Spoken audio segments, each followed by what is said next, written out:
আসসালামু আলাইকুম রহমতুল্লাহি ওয়া বারাকাতুহু। আজকের এই কোর্সটা হচ্ছে কোরআন শিক্ষার একটি নতুন কোর্স, অর্থাৎ এসো কোরআন শিখি। তো এই কোর্সের মাধ্যমে আপনারা খুব সুন্দরভাবে এবং সহজ পদ্ধতিতে কোরআন মাজিদটা শিখতে পারবেন। তা যদি আপনারা যারা কোরআন মাজিদ পড়তে পারেন না অথবা পড়তে পারেন পড়া শুদ্ধ হয় না, তাদের জন্য এই কোর্সটা। তো অবশ্যই আপনারা আমাদের এই কোর্সটা দেখবেন এবং সবার কাছে শেয়ার করে দিবেন। তো আজকের এই ভিডিওতে আমি আপনাদেরকে আরবি হরফগুলা বা আরবি হরফের পরিচিতি বা আরবি হরফগুলা শুদ্ধ করে আপনাদেরকে শিখিয়ে দিব। তো অবশ্যই ভিডিওটা সম্পূর্ণ দেখবেন, ইনশাআল্লাহ একটুও টানবেন না।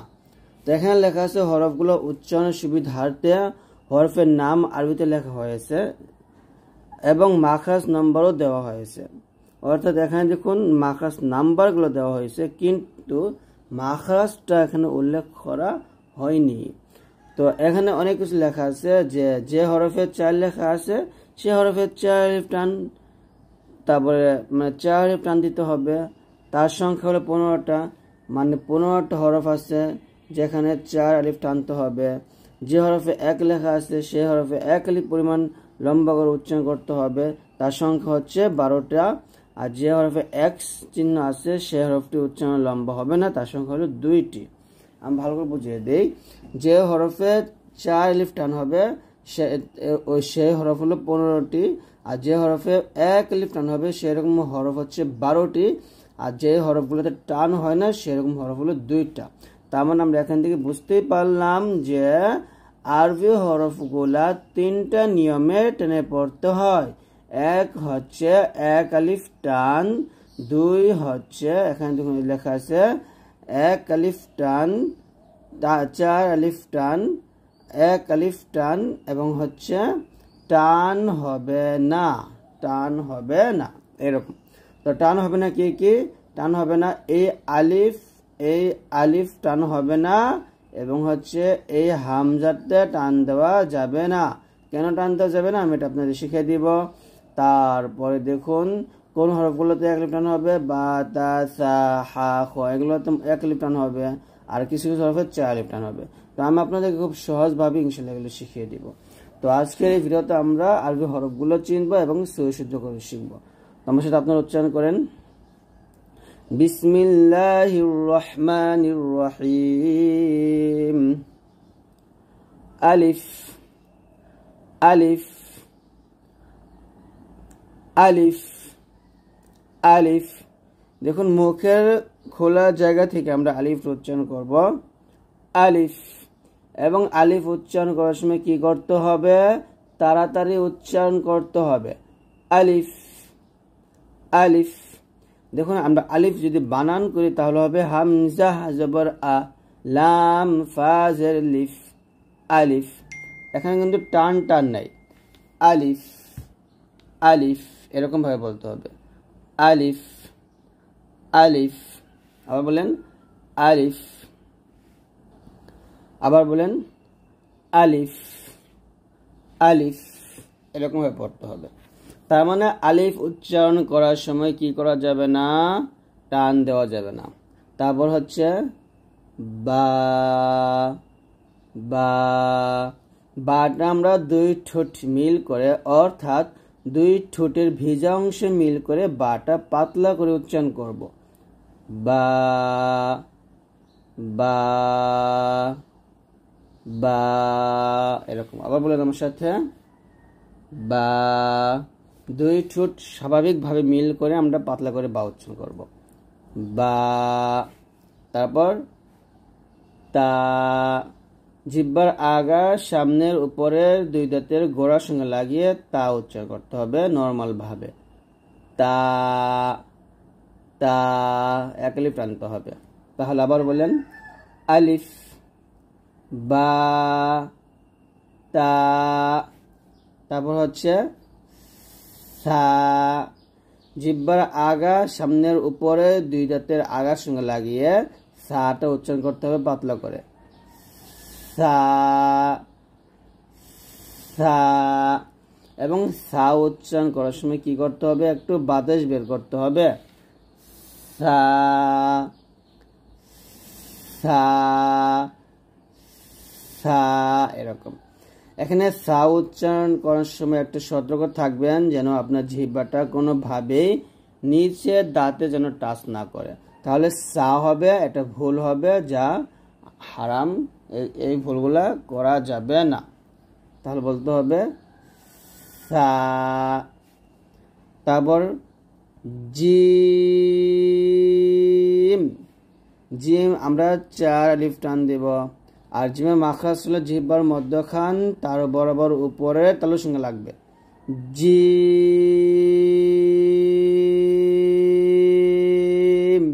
আবার বলেন জিম।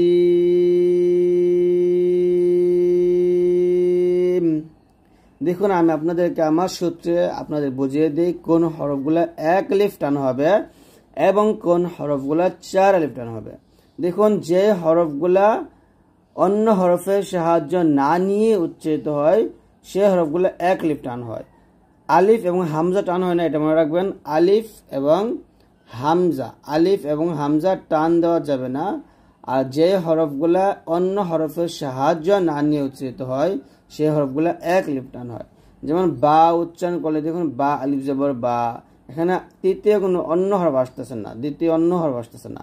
তা আলিফ জবর তা, সা আলিফ জবর সা এরকম। কিন্তু জিম উচ্চারণ করতে গেলে লাস্টে কি আসতেছে, এই যে এখানে মিম আসতেছে, তার মানে আমাদের অন্য আরেকটা হরফের সাহায্য নিয়ে উচ্চারণ করতে হইতেছে। দাল উচ্চারণ করতে গেলে লাস্টে লাম আসতেছে, জাল উচ্চারণ করতে গেলে লাস্টে লাম আসতেছে। তো এরকম যদি অন্য কোনো হরফের সাহায্য নিয়ে হরফটা উচ্চারণ করতে হয় তাহলে সে হরফে 4 আলিফ পরিমাণ টান হবে। তো আশা করছি আপনারা এই বিষয়টা বুঝতে পারছেন। আর এখান থেকে বুঝতে পারবেন যেখানে এরকম 4 লেখা থাকবে সেখানে 4 আলিফ টান, যেখানে 1 লেখা থাকবে সেখানে 1 আলিফ টান। তো বলেন আমার সাথে, জিম এরকম ভাবে। তারপর দেখুন হাটা গলার মাঝখান থেকে চাপ দিয়ে চিকন করে বলতে হবে, হা হা হা হা এরকম। খটা হবে মোটা, এখানে মোটা লেখা লাগছে, মোটা হবে গলার শেষ থেকে। খ খ খ বলার সময় সতর্ক থাকবেন যেন আপনার ঠোঁটটা কোনোভাবেই গোল না হয়ে যায়। খ এরকম ভাবে উচ্চারণ করেন। আবার বলেন খ। তারপর দাল, জিহ্বার আগা সামনের উপরে 2 দাঁতের গোড়ার সঙ্গে লাগে দালটা আমরা নরম ভাবে উচ্চারণ করবো, 4 আলিফ টান হবে। দাল এরকম ভাবে। জালটা খুবই সতর্কভাবে বলতে হবে, জিহ্বাটা সামনের উপরের মানে জিহ্বার আগা সামনের উপরে 2 দাঁতের আগার সঙ্গে লাগিয়ে জালটা আমরা পাতলা করে উচ্চারণ করব। সাবধান থাকতে হবে যেন জিহ্বাটা কোনোভাবেই নিচে যাতে না লাগে। তাহলে বলতে হবে জাল, আমার সাথে বলেন জাল এরকম। জাল যেন না হয়ে যায়, জাল পাতলা করে জাল। তারপর হচ্ছে র, রটা বলার সময় যেন ঠোঁট গোল না হয়, সতর্ক থাকবেন। রা বলা যাবে না, র বলতে হবে, মোটা করে বলতে হবে হরফটা। র র র এরকম ভাবে। তারপর হচ্ছে যা, জিহ্বার আগার সামনে নিচে 2 দাঁতের মাঝে লাগবে। এখানে জিম হলো জিহ্বার মধ্যখান, জিম যখন উচ্চারণ করবেন দাঁতের সাথে টাচ করবে না, জিহ্বার মধ্যখান তার বরাবর উপরে তার সঙ্গে লাগবে। আর জাল যখন উচ্চারণ করবেন জিহ্বার আগা উপরের দাঁতের আগার সাথে লাগবে। আর যা যখন উচ্চারণ করবেন জিহ্বাটা নিচের দাঁতের মাঝখানে লাগবে, নিচের 2 দাঁতের মাঝে লাগিয়ে জাটা উচ্চারণ করবেন। তো এই পার্থক্যগুলো বুঝলে কিন্তু আপনার হরফগুলো শুদ্ধ হবে। তাহলে বলেন যা যা এরকম, যা যা। ঠিক একইভাবে যা যেখান থেকে উচ্চারণ করছেন ঠিক সেখান থেকে সিন উচ্চারণ করতে হবে, সিন যা সিন। দুইটা কিন্তু একই মাখরাজ। আবার জা সিন, তারপর হচ্ছে জিহ্বার মধ্যখান তার বরাবর উপরে তার সঙ্গে লাগবে শিন। তারপর সদ মোটা হবে। সদ উচ্চারণ করার সময় যেন ঠোঁট কোনোভাবে গোল না হয়ে যায়, সতর্ক থাকবেন। এবং সদ জিহ্বার আগা সামনে নিচের দুইটাতে মাঝে লাগবে। জা সিন এবং হচ্ছে সদ, তিনটা মাখরাজ একই জায়গায়, জিহ্বাটা সামনে নিচের দুইটাতে মাঝে লাগবে। এবং এই তিনটা কিন্তু সফিরের হরফ। সফির মানে হচ্ছে এই তিনটা হরফ যখন আমরা উচ্চারণ করব একটু বাতাস বের করে উচ্চারণ করতে হবে। বাতাস হলো হামস, আর সফির মানে হচ্ছে যখন উচ্চারণ করব তখন একটা আওয়াজ বের হবে, যেমন এরকম জা, তারপর এরকম এই যে একটা আওয়াজ সিন, আর এটা একটা মোটা একটা আওয়াজ হবে সদ। তো এরকম ভাবে একটা আওয়াজ বের করে এই তিনটা হরফ উচ্চারণ করতে হবে। এবং এই তিনটা হরফ থেকে এই দুইটা হরফ হামস হবে, সিন, এই সিন এবং হচ্ছে সদ, সিন ও হামস, এগুলো হামস মানে এগুলো বাতাসে বের হয়। যখন শব্দটা বের করবেন তখন বাতাসে বের হবে। তাহলে আমার সাথে আবার বললেন জা থেকে জা, জা সিন, শিন, সদ। তারপর জিহ্বার গোড়ার কিনারা উপরের মারি দাঁতের গোড়ার সঙ্গে লাগিয়ে দদ মোটা উচ্চারণ করতে হবে, বলতে হবে দদ।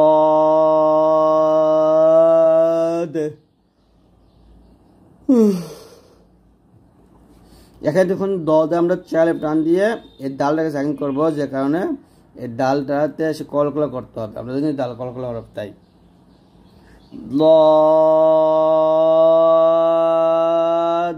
এরকম। তারপর হচ্ছে ত মোটা হবে, ত তোয়া বলবো না, অর্থাৎ ঠোঁট গোল করবো না, ত মোটা করে বলতে হবে, জিহ্বার আগা সামনের উপরে দুইটাতে গোড়ার সঙ্গে লাগিয়ে ত, ত, ত। তারপর হচ্ছে র, জিহ্বার আগা সামনের উপরে দুইটার আগার সঙ্গে লাগিয়ে রটা মোটা করে বলতে হবে, র, র, র। এখানে র উচ্চারণ করার সময় যেন একটা র ভাব থাকে, যেন পাতলা না হয়ে যায়, র এরকম। তারপর হচ্ছে আইন, আইনটা আমরা কি করব,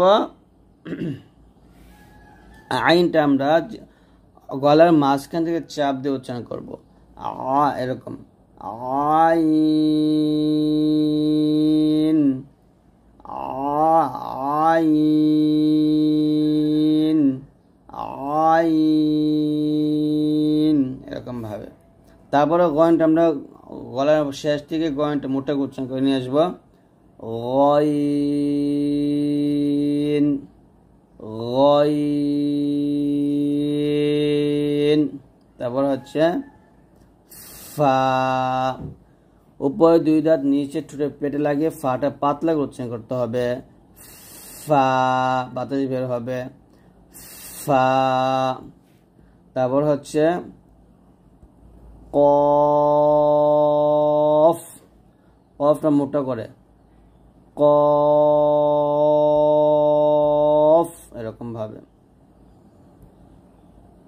সরি একটু সমস্যা হয়েছে, রোটেট হয়ে গেছে।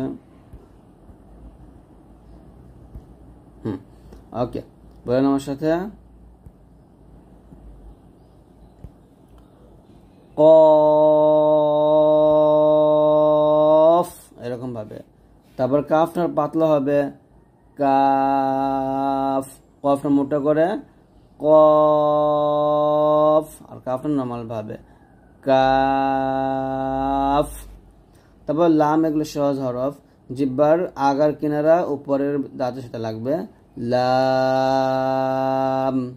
মিম দুই ঠোঁটের শুকনো অংশ মিল করে আমরা উচ্চারণ করব মিম।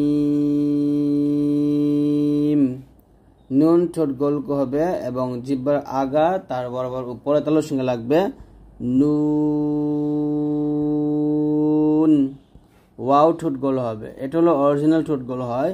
আর নুন উচ্চারণ করার সময় ঠোঁট গোল হয়, কারণ এখানে দেখুন এই যে ওয়াওয়ের ব্যবহার আসছে, নুন ওয়া পেশ নু, অর্থাৎ যেখানে নুনের ওয়াওর ব্যবহার হবে আর বা পেশের ব্যবহার হবে সেখানে ঠোঁটটা গোল করতে হয়।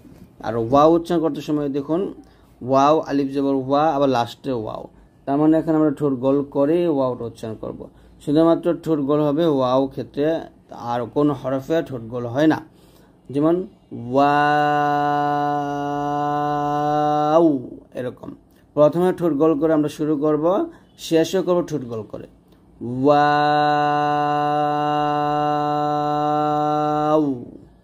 তারপর হচ্ছে হা, নর্মাল ভাবে হা। আমরা এখানে একটা হরফ শিখছি, সেটা হচ্ছে এটা হচ্ছে হা, চাপ দিয়ে বলছি আমরা হা। আর এই হরফটা হচ্ছে নর্মাল ভাবে হা হা এরকম।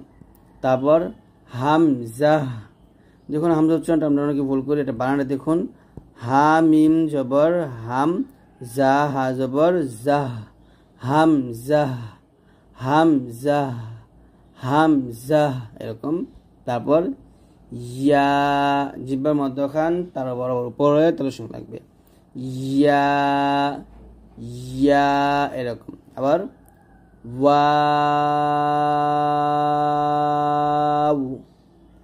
হা হামজা ইয়া। তাহলে আরবি হরফ হলো কয়টা? মোট 29টি। তো এখন আমি আবার প্রথম থেকে একবার আপনাদেরকে পড়ে শোনাই। আলিফ আলিফ, বা বা, তা সা, জিম, হা হা, খ, দাল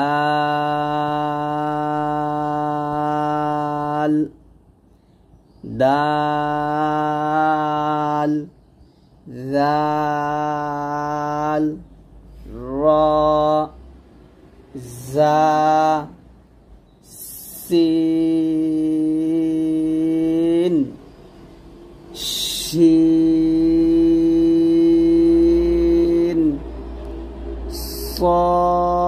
صاد ضاد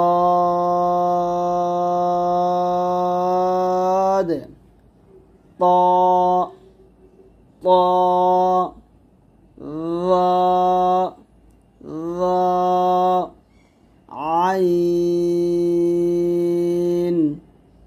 غين فاء قاف كاف لام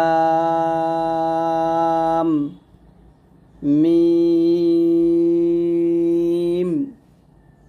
نون واو হা হামজা ইয়া।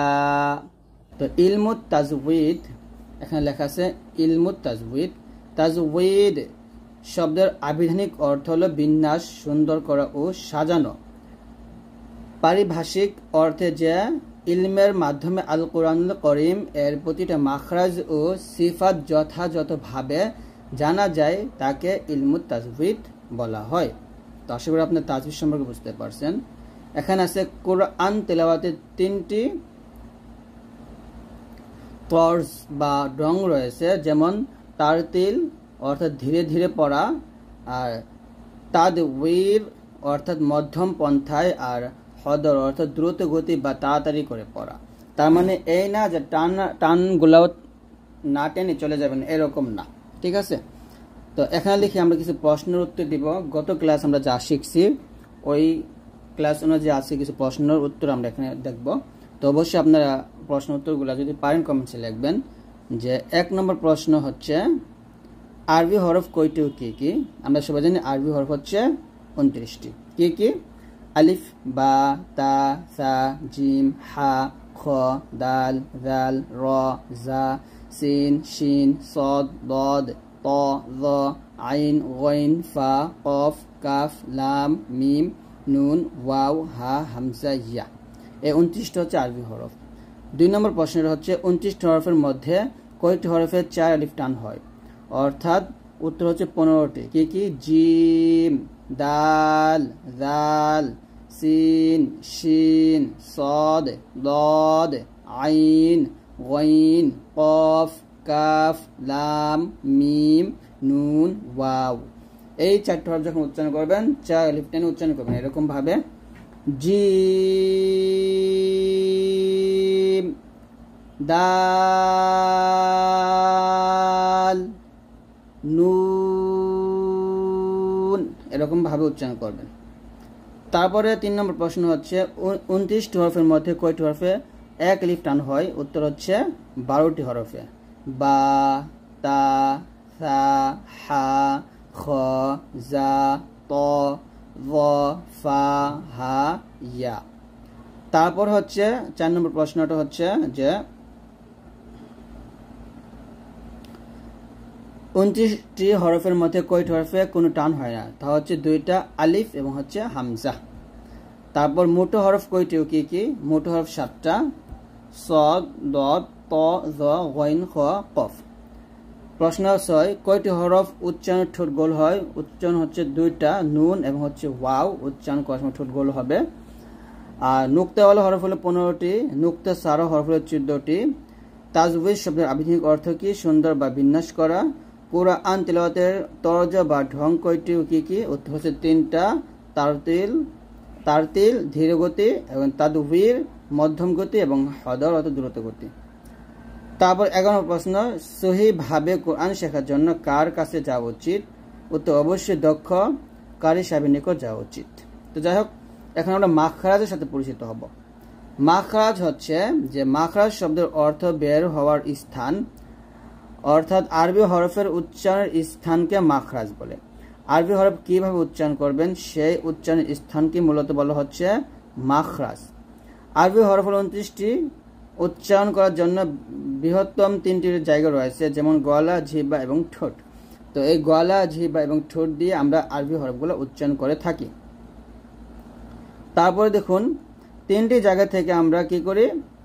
ক্ষুদ্রতম 15টি জায়গা মাখরাজের মাধ্যমে 28টি হরফ উচ্চারিত হয়। যাই হোক, আলিফের নিজস্ব কোনো মাখরাজ নেই। এখানে দেখুন ভালো করে খেয়াল করেন এটুক। আলিফের নিজস্ব কোনো মাখরাজ নেই, তবে আলিফ মাদের হরফ হিসেবে মুখের খোলা জায়গা থেকে উচ্চারিত হয়। ক্রমানুসারে মাখরাজ মুখস্থ করার কোনো প্রয়োজন নেই, শুধুমাত্র মাখরাজ অনুসারে হরফগুলো সঠিকভাবে উচ্চারণ করা প্রয়োজন। তো যাই হোক, এখানে আমরা দেখে নেই যে গলা কণ্ঠনালী হতে 3টি মাখরাজ অর্থাৎ 6টি হরফ উচ্চারণ হয়। মুখের ভিতর হতে 10টি মাখরাজ অর্থাৎ 18টি হরফ উচ্চারিত হয়। আর 2 ঠোঁট হতে 2টি মাখরাজ অর্থাৎ 4টি হরফ উচ্চারিত হয়। তো কণ্ঠনালী থেকে মাখরাজ 3টা আমরা শিখে নেই। যে 1 নম্বর মাখরাজ, কণ্ঠনালীর শুরু হইতে উচ্চারণ করতে হবে হামজা, হা। আপনারা অনেকেই কণ্ঠনালীর শুরু কোনটা, শেষ কোনটা এবং মাঝখানে বুঝেন না। ধরেন এটা হচ্ছে আমাদের কণ্ঠনালীটা, আর এটা হচ্ছে আমাদের মাথাটা, আর এটা হচ্ছে আমাদের, ধরেন আমি একটা সিঁড়ি আঁটলাম। তো যাই হোক, এই যে কণ্ঠ, এই যে এটা হলো শুরু, এটা হচ্ছে শুরু, ঠিক আছে। আর এই যে এটা হলো মধ্যখান বা মাঝখান, আর এটা হচ্ছে শেষ, এটা শেষ, ঠিক আছে। এটা শেষ আর এটা মধ্যখান। তো এইভাবে আপনি বুঝে দিলাম একটু। তো এই যে হামজা এবং হাটা আমরা কি করব? এই এখান থেকে শুরু থেকে উচ্চারণ করব হামজা, হা। ধরো আমি একটু ভালো লিখি গলাটা, এটা একটা গলা। তো এই শুরু থেকে আমরা এই হামজা এবং হা উচ্চারণ করব হামজা, হা। আর কণ্ঠের মধ্যখানে এখান থেকে আমরা এই দুটো হরফ উচ্চারণ করব আইন, হা, চাপ দিয়ে আইন, হা। আর এইখান থেকে শেষ থেকে আমরা এই দুটো হরফ উচ্চারণ করব গইন, খ, এরকম ভাবে। তো মুখের ভিতর থেকে 10টি মাখরাজের প্রথম মাখরাজ হচ্ছে 4 নম্বর মাখরাজ। জিহ্বার গোড়া তার বরাবর উপরে তালুর সঙ্গে লাগিয়ে একটু উচ্চারিত হয়, তা হচ্ছে কফ, এটা জিহ্বার গোড়াটা তার বরাবর উপরে তালুর সঙ্গে লাগাবো, কফ এরকম। 5 নম্বর হচ্ছে জিহ্বার গোড়া হতে একটু আগে বাড়িয়ে তার বরাবর উপরে তালুর সঙ্গে লাগবে, তাহলে একটু হরফ উচ্চারিত হয়। এখানে দেখুন, খেয়াল করুন যে কফের ক্ষেত্রে সম্পূর্ণ জিহ্বার গোড়া লাগবে, আর কাফের ক্ষেত্রে একটু হালকা থাকবে, কফ কাফ এরকম। তো জিমটা হবে জিহ্বার মধ্যখান হতে তার বরাবর উপরে তালুর সঙ্গে লাগিয়ে 3টি হরফ উচ্চারিত হয়, জিম শিন ইয়া এরকম। জিহ্বার মধ্যখান অবশ্যই তার বরাবর উপরে তালুর সঙ্গে লাগাবেন, ইয়া। 7 নম্বর মাখা জিহ্বার গোড়ার কিনারা উপরের মারি দাঁতের গোড়ার সঙ্গে লাগিয়ে একটি হরফ উচ্চারিত হয়, তা হচ্ছে লদ, মোটা করে উচ্চারণ করতে হবে। 8 নম্বর মাখাজ জিহ্বার আগার কিনারা তার বরাবর উপরে দাঁতের মারির সঙ্গে লাগিয়ে একটি হরফ উচ্চারিত হয়, লাম এরকম। 9 নম্বর হচ্ছে জিহ্বার আগা তার বরাবর উপরে তালুর সঙ্গে লাগিয়ে একটা উচ্চারিত হয়, নুন। এগুলো সহজ। র জিহ্বার আগার উল্টা পিঠ, জিহ্বার আগার পিঠ বা উল্টা পিঠ তার বরাবর উপরে তালুর সঙ্গে লাগবে, র, রা বলবেন না, র এরকম। তারপর হচ্ছে জিহ্বার আগার সামনের উপরে 2 দাঁতের গোড়ার সঙ্গে লাগিয়ে 3টি হরফ উচ্চারিত হয়, প দাল তা, তটা মোটো হবে, প দাল তা। 12 নম্বর হচ্ছে জিহ্বার আগার সামনে নিচে 2 দাঁতের আগার সঙ্গে লাগিয়ে 3টি হরফ উচ্চারিত হয়, সদ সিন জা। আর 13 নম্বর জিহ্বার আগার সামনের উপরে 2 দাঁতের আগার সঙ্গে লাগিয়ে 3টি হরফ উচ্চারিত হয়, ভ জাল সা এরকম। তারপর হচ্ছে 2 ঠোঁট হতে 4টি হরফ উচ্চারিত হয়, নিচের ঠোঁটের পেশ সামনের উপরে 2 দাঁতের আগার সঙ্গে লাগিয়ে একটি হরফ উচ্চারিত হয়, ফা। আর 2 ঠোঁটের ভিজা জায়গা হতে একটি হরফ উচ্চারিত হয়, বা। আর 2 ঠোঁটের শুকনো জায়গা হতে একটি হরফ উচ্চারিত হয়, মিম। আর 2 ঠোঁট গোল করে সামান্য খোলা রেখে একটি হরফ উচ্চারিত হয়, তা হচ্ছে ওয়াও এরকম।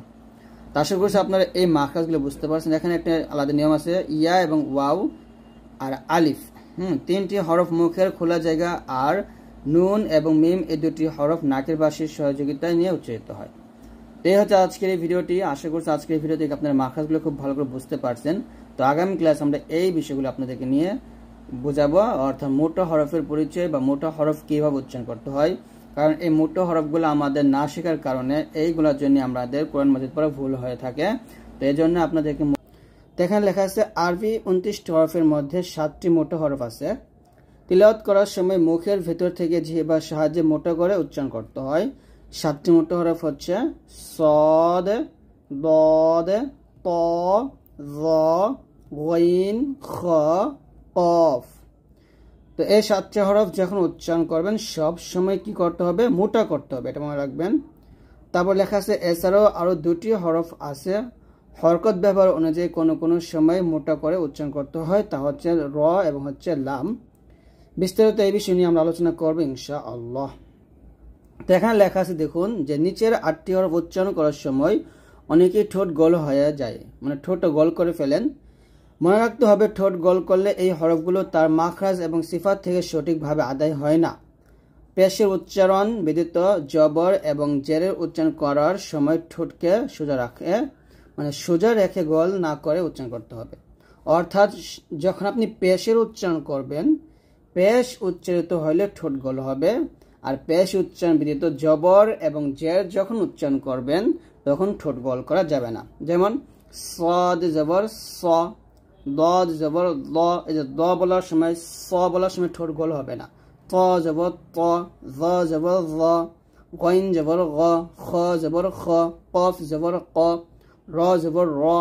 অর্থাৎ এই এখানে 8টি হরফ আছে র জবর র, রটা নিয়ে এই 8টি হরফের মধ্যে যখন আমরা জবর দিয়ে উচ্চারণ করব তখন বাংলাতে আকার উচ্চারণ করা যাবে না।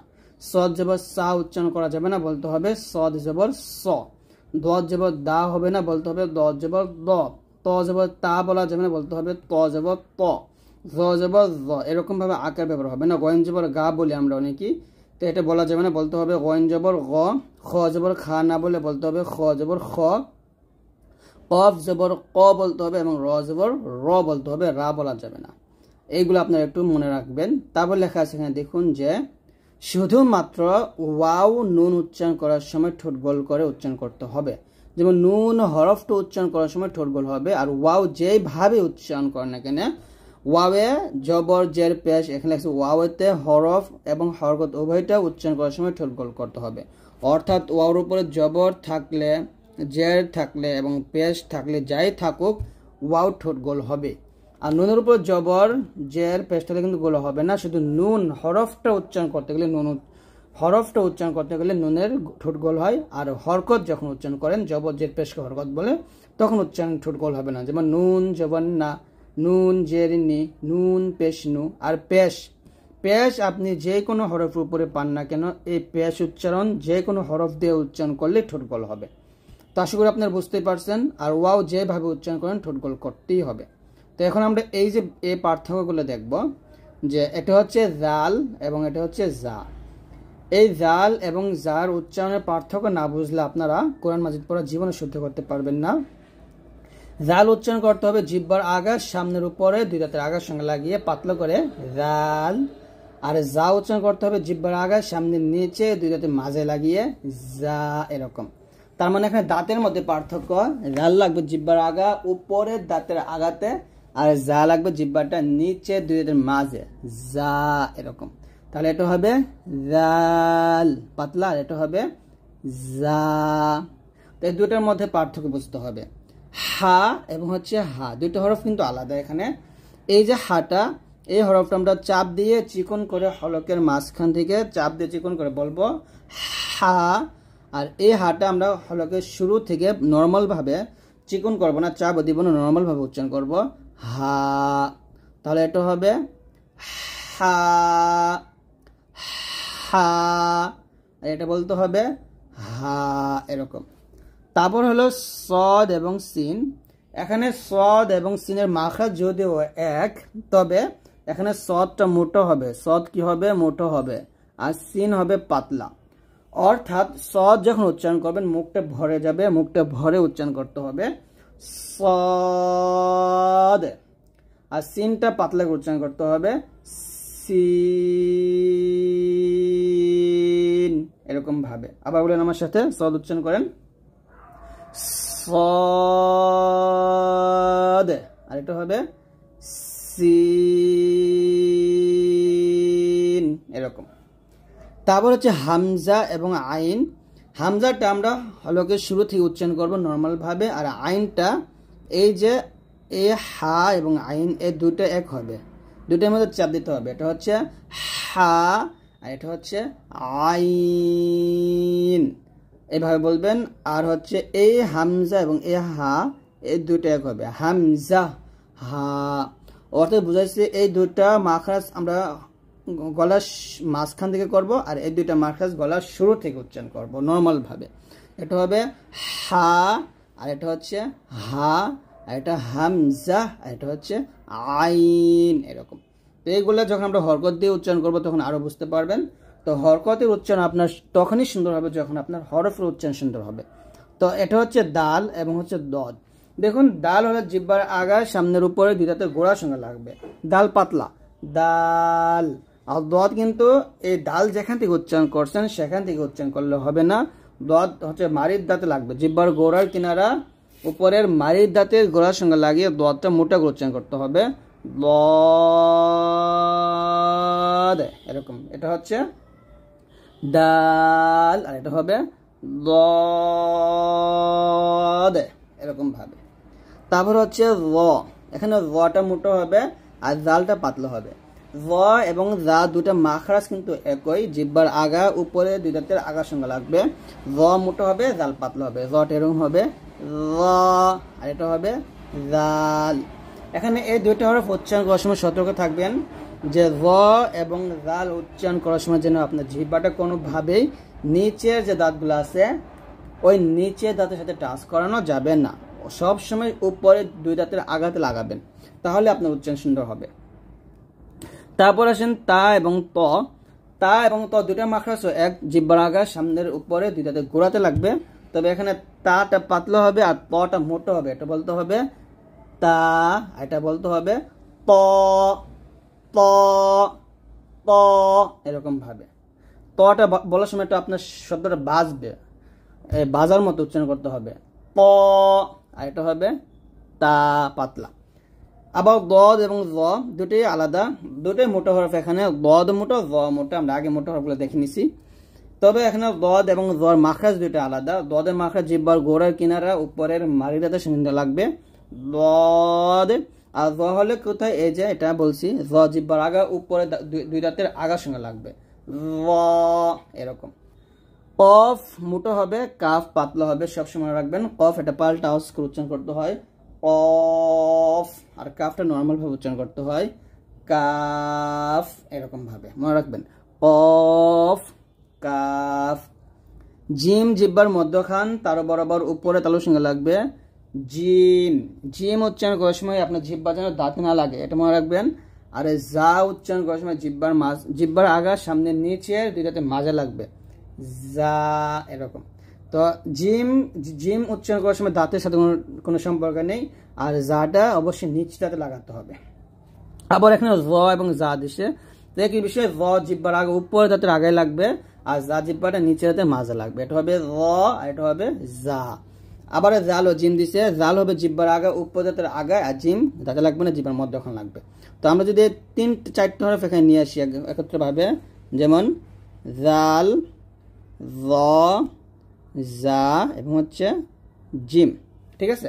তো জাল এবং জ এই দুটো হরফ আমাদের কি করতে হবে, জিহ্বাটা আগা উপরে দুই দাঁতের আগার সঙ্গে লাগিয়ে উচ্চারণ করতে হবে।